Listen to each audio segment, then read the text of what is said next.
বলছে যে ইচ্ছে থাকলেও উপায় নেই। আহা, নেই নেই করে এখন থেকেই ধেই ধেই করে নেচো না। আমি যখন আছি তখন মহারাজকে বলে সব ব্যবস্থা হয়ে যাবে। তবে দেখবেন মন্ত্রী মশাই, গোপাল জানতে পারলেই কিন্তু ওই পাগড়া দেবে। হ্যাঁ, ও বুনোল হলে আমিও বাঘা তেঁতুল। সবাইকে নিয়ে মহারাজের কাছে দরবার করলে গোপাল আর দাঁত ফোটাতে পারবে না। বলছেন মন্ত্রী মশাই? হ্যাঁ, তাহলে তো আমি আজই ওই অস্ত্র ভান্ডার ফাঁকা করে এখানে সব অস্ত্র এনে সাপ সূত্র করে ঢাকা দিয়ে রাখছি। হ্যাঁ, তাই করো তাহলে। তবে এখন এদিকটা সামলে চটপট মহারাজের কাছে চলো। আমি যাই ওদিকে দেখি পণ্ডিত আর রাজ্যতীষীকে পাকড়াই।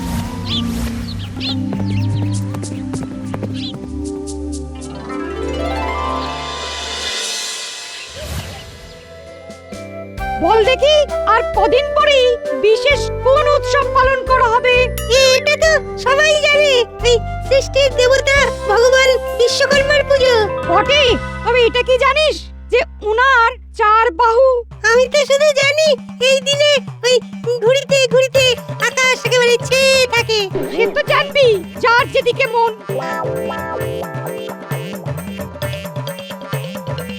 কিন্তু আমি তো এলাম পুজোর দিনক্ষণ নিয়ে আলোচনা করতে। আরে তেমনই তো কথা ছিল, তার কি হবে? যেমন কথা ছিল তেমনই কাজ হবে। সেনাপতি সব তোড়জোড় শুরু করে দিয়েছে। সে তো আর নমো নমো করে ছেড়ে দেওয়া যায় না। পঞ্জিকা অনুযায়ী শ্রী শ্রী বিশ্বকর্মা পূজার দিনটি কন্যা সংক্রান্তিতে পড়ে, তাই এবারেও বঙ্গাব্দের ভাদ্র মাসের শেষ দিন পুজো। বলছিলাম কি পণ্ডিত মশাই, আমাদের ছুটি দিয়ে দিন না, তবে আমরা যাই। তারপরে কিছু করে দেখাই। যাবি বলছিস? যা তবে।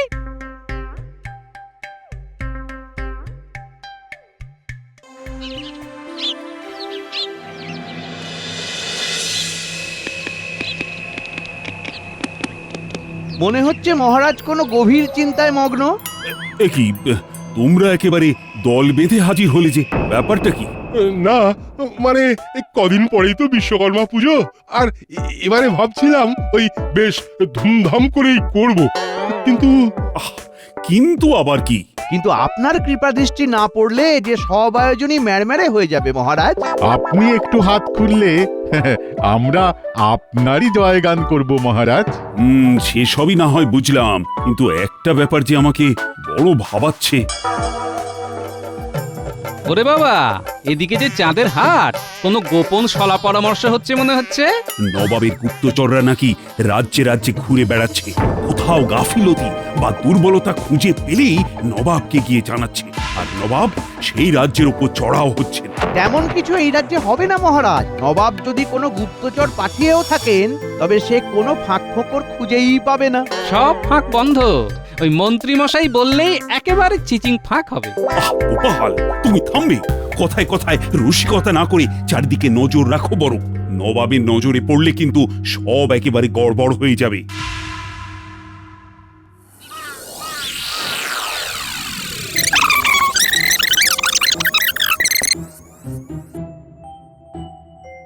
শুনলে তো উজির, গুপ্তচর কি খবর দিয়ে গেল?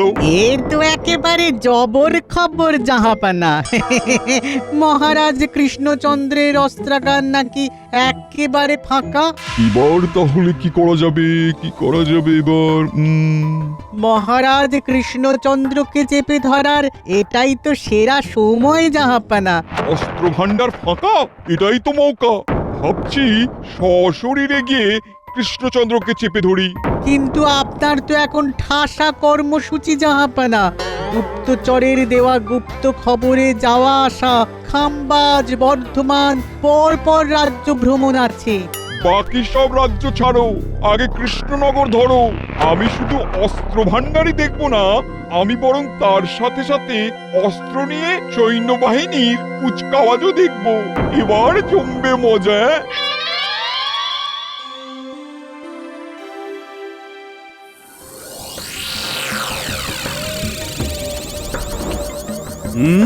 যে ভয়টা করছিলাম সেটাই হয়েছে। নবাব নিজের চোখে কৃষ্ণনগরের সামরিক সজ্জা দেখতে চান। তাতে আর অসুবিধা কোথায় মহারাজ? আমাদের বাহিনী তো তৈরি আছে। অসুবিধে আছে বই কি, কাল বাদে পরশুই আসছেন তিনি। সে কি, সেদিন তো বিশ্বকর্মা পুজো। তবে আমাদের ভাগ্যের দোষ। তাহলে ওই 2-4টে অস্ত্রশস্ত্র ঠাকুরের কাছে রেখে ওই বাকি সব আবার ওই অস্ত্র ভান্ডারে চালান করে দিই মহারাজ। আহ, তাহলে তো মিটেই যেত। নবাব যে আবার বায়না জুড়েছেন তিনি কৃষ্ণনগরে এসে কুচকাওয়াজ দেখবেন। তা কি করে হবে মহারাজ? এটা তো সম্ভবই নয়। সেদিন তো অস্ত্রে হাতই দেওয়া যায় না। কিন্তু নবাবের ঠাসা কর্মসূচি, পত্রবাহক জানিয়ে গেল পরের দিনই নবাব খামবাজ যাবেন, আর তার পরের দিন বর্ধমান। এতে আতঙ্কিত হওয়ার কি আছে মহারাজ? আর গোপালের এখন ফুর্তি যেন আর ধরে না। কি করতে হবে সেটা আমি বুঝে গেছি। মন্ত্রী, তোমাকেই নবাবকে সামলানোর দায়িত্ব নিতে হবে। তাতে যেমন যা খরচ হবে সেটা আমি দেখে নেব।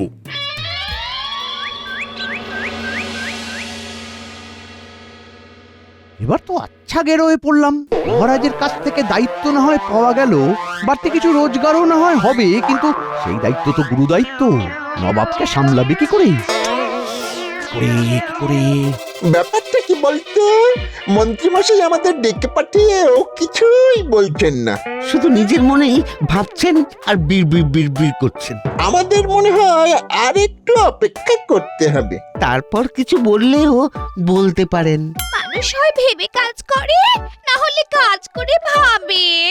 কিন্তু তুমি তো কিছুই করছো না, উল্টে দুটো মূর্তিকে দাঁড় করে রেখে দিয়েছো। কি বললে গিন্নি? মূর্তি? মূর্তি নয় তো কি? বটা ঘটা তো নড়ছেও না, চড়ছেও না। চমৎকার চমৎকার, তুমি আমার চোখ খুলে দিয়েছো গিন্নি। মানে যাকে বলে একেবারে বুদ্ধির বাতি জ্বালিয়ে দিয়েছো। আয় আয় আয়, শোন বটা ঘটা, শোন তোদেরকে কি করতে হবে বুঝিয়ে দিই ভালো করে। আয়।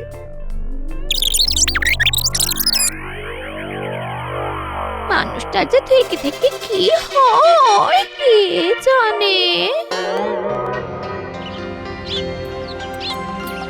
উফ, এই রোজগারে এদিক থেকে ওদিক আর ওদিক থেকে এদিক করে কিভাবে যে চালাতে হয় সে আমি জানি।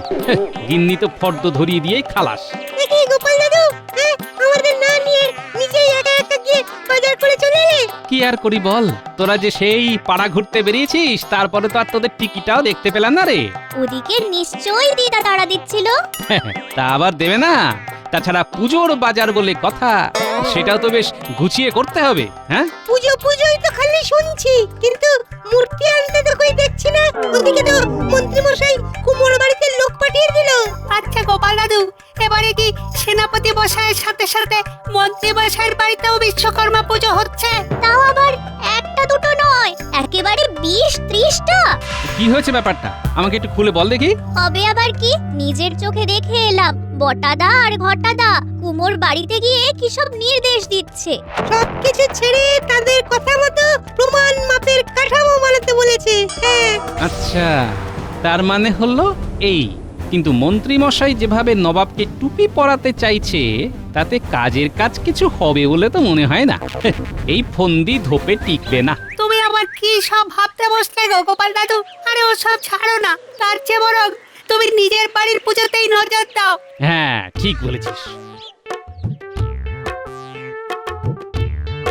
যা বাবা, দাদু কি যে বলে গেল কিছুই তো বুঝলাম না।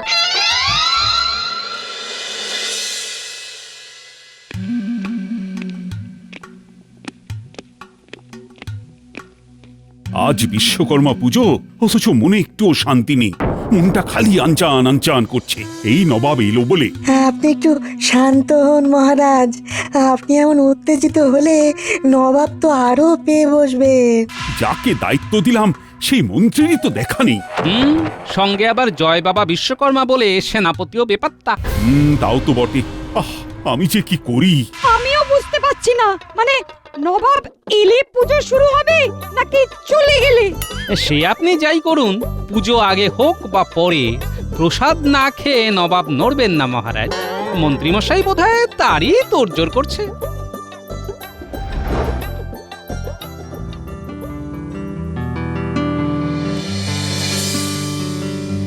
সেনাপতি, পুজোর তো সমস্ত ব্যবস্থা করা হয়েই গেছে, তুমি বরং ভোগ প্রসাদের ব্যবস্থাটা দেখো, বুঝলে?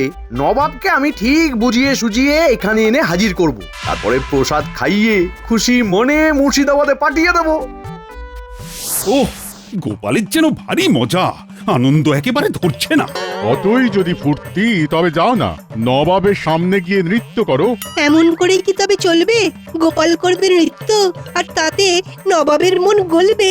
উমা, কি যে হচ্ছে, কে যে কি করছে! কাউকে কিচ্ছু করতে হবে না, সব তৈরি আছে। নবাব অস্ত্রে শস্ত্রে সজ্জিত বাহিনীকে দেখতে পাবে। বলো কি, আজকের দিনে মন্ত্রী তুমি এই অসাধ্য সাধন করলে কি করে?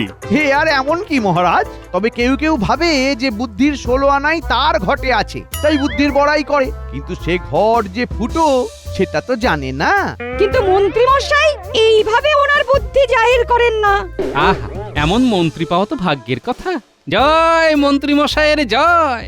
দেখা যাক এবার কি হয়। বেশ বেশ, এসো তবে সবাই সবাই মিলে একসাথে নবাবকে স্বাগত জানাবো।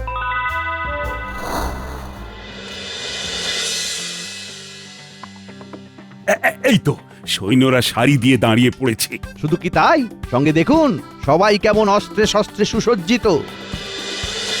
সেটাও তো দেখছি, কিন্তু কই কেউ তো নড়াচড়া করছে না। ঘরের কাঠামোকে সৈন্যের পোশাক পরিয়ে দাঁড় করিয়ে দিলে এরকমই তো হবে মহারাজ। ও, তাহলে মন্ত্রী তুমি কিনা শেষে এই বুদ্ধি বের করেছো? এবার শেষ রক্ষা হলে হয়। গোপালের চোখ বটে, দেখে দেখে এখনই এটা বলতে হয়। ওই তো নবাব এসে গেছেন, এক্ষুনি দুধ আর জল আলাদা আলাদা হয়ে যাবে। আসুন আসুন নবাব, কৃষ্ণনগরে আপনাকে স্বাগত। সবাই তো একেবারে তৈরি আছে দেখছি। কিন্তু এটা কি দেখলেন জাহাপানা, যে সৈন্যরা আপনাকে অভিবাদন জানালো না? তাই তো, না না না, এটা তো আমার অসম্মান। এমন কেন ভাবছেন জাহাপনা? আপনি যেভাবে অস্ত্রে শস্ত্রে সুসজ্জিত দেখতে চেয়েছিলেন, সৈন্যরা তো তেমনই আছে।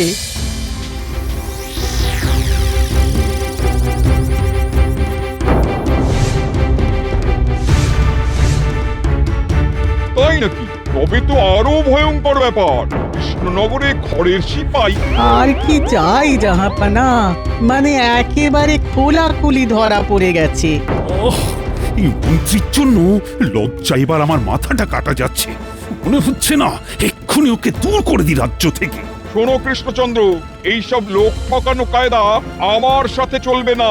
পুতুল নয়, সত্যিকারের সৈন্যদের কুচকাওয়াজ দেখবো আমি, নাহলে সবাইকে কচু বানিয়ে ছাড়বো। এমনিতেই জাহাপানার কাছে খবর আছে যে অস্ত্র ভান্ডার ফাঁকা, রাজ্যের নিরাপত্তা বেপাত্তা হয়ে গেছে। ও, তলে তলে এই খবরও পৌঁছে গেছে। এই মরেছে, এবার তাহলে কি করি? জলদি জলদি, যা করা জলদি করো, আমি আর অপেক্ষা করতে পারছি না। আমি বলছিলাম কি মহারাজ, তাহলে আমরা যদি মানে, কিন্তু তবু। তুমি থামবে নাকি এক্ষুনি গলা ধাক্কা দিয়ে বের করবো তোমায়? আর এই যে গোপাল, খুব বলেছিলে যে অবস্থা অনুযায়ী ব্যবস্থা করা যাবে। তাহলে এখন কিছু করো, না হলে যে মান সম্মান সব একেবারে ধুলোয় মিশে যাবে। মহারাজ, আপনি চাইলে একটা চেষ্টা করে দেখতেই পারি, তাতে কাজ হলেও হতে পারে। কি হলো? কি গুজগুজ ফুসফুস চলছে? তেমন কিছু না জাহাপনা, এই মহারাজের সাথে দর কষাকষি চলছে। সেটা আবার কেমন? কিসের দর কষাকষি? এই যে মহারাজ বলছেন আপনি তার অতিথি, তার কাছেই থাকবেন, আর আমি বলছি নবাব যখন আজকের বিশেষ দিনে এখানে এসেছেন, তখন আমার বাড়ির পুজোর প্রসাদ আপনাকে খাওয়াবোই খাওয়াবো। এবার দেখি কে জেতে। প্রসাদ খেতে আপত্তি নেই, কিন্তু কুচকাওয়াজ আমাকে দেখাতেই হবে। ব্যাস ব্যাস, তাহলে তো মিটেই গেল। আগে নবাব বাহাদুর এই গরিবের কুড়ে ঘরে গিয়ে প্রসাদ খাবেন, তারপরে কুচকাওয়াজ দেখবেন। ব্যাপারটা কি ঠিক হলো জাহাপানা? মানে গোপাল আবার? পুজোর ব্যাপারে আমার না নেই, তাই গোপালের বাড়ি আমি নিশ্চয়ই যাব, আর সেখানে প্রসাদও খাবো। চলো গোপাল। চলো চলো চলো, আমরাও যাই সঙ্গে সঙ্গে। আসুন না, আসুন। ওই হাঁটি হাঁটি পা পা করে সবাই মিলে হেলে দুলে যাই, আমাদের কোনো তাড়া নেই। হাঁটা শুরু করার আগে বরং সেনাপতির বাড়িতে পুজোটা সেরে নেওয়া যাক, তারপরে না হয় গোপালের বাড়ি যাবেন।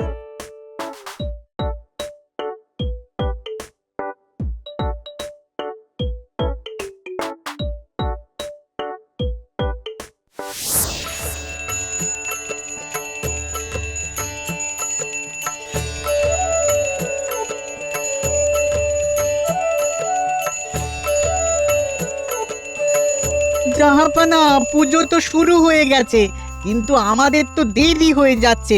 এবার একটু গোপালের বাড়ির দিকে এগিয়ে গেলে ভালো হতো না? হ্যাঁ হ্যাঁ হ্যাঁ, তাও বটে। এই চলো গোপাল, তোমার বাড়ি যাই। জাহাপনা, বলছিলাম যে এত তাড়াহুড়োর কি আছে? এরপরে প্রসাদের ব্যবস্থা আছে। আমার বাড়িতেও তো প্রসাদের ব্যবস্থা হয়েছে, তাহলে বরং সবার যাওয়ার প্রয়োজন নেই।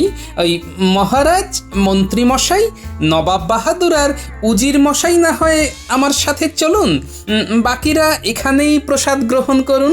তাই ভালো, তাই ভালো।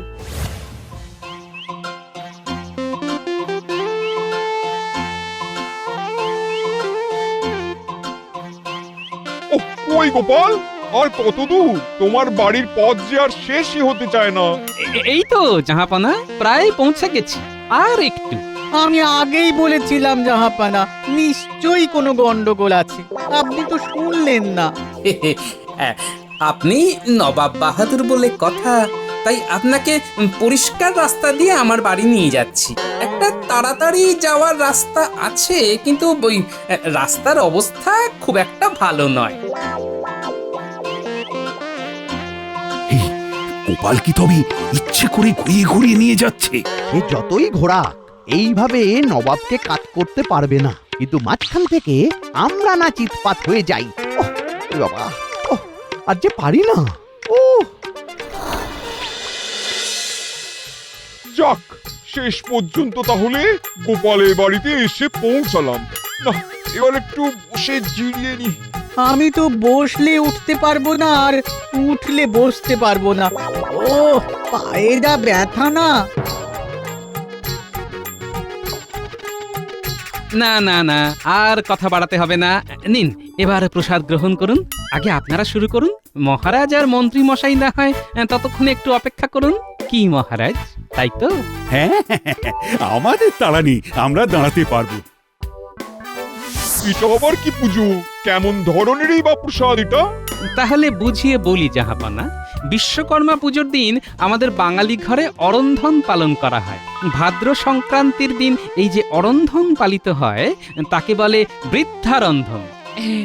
আপনারা খেতে শুরু করুন জাহাপনা, উনি এখন থামবেন না। হ্যাঁ, না না না না না, পুরোটা বলি আগে। ওই ভাদ্র মাসের অন্য যে কোনো দিনও অরন্ধন হতে পারে, তাকে বলে ইচ্ছারন্ধন। কিন্তু ব্যাপারটা কি? ও এই দেখো, ওটাই তো বলা হয়নি। এটা হলো আসলে একটা ব্রত, বুঝলেন? এতে ওই বাসি অন্ন ব্যঞ্জন দেবী মনসাকে উৎসর্গ করা হয়, আর এই আচার বিশ্বকর্মা পুজোর সাথে সংযুক্ত। তাহলে তো আচ্ছা ফাঁপড়ে বললাম। এখন তবে এই বাসি অন্ন ব্যঞ্জন খেতে হবে, কিন্তু না খেয়ে উঠেও তো যাওয়া যাবে না। নবাব এবার পুজোর প্যাচে পড়েছে। নিক, ঠেলা সামলাক এবার।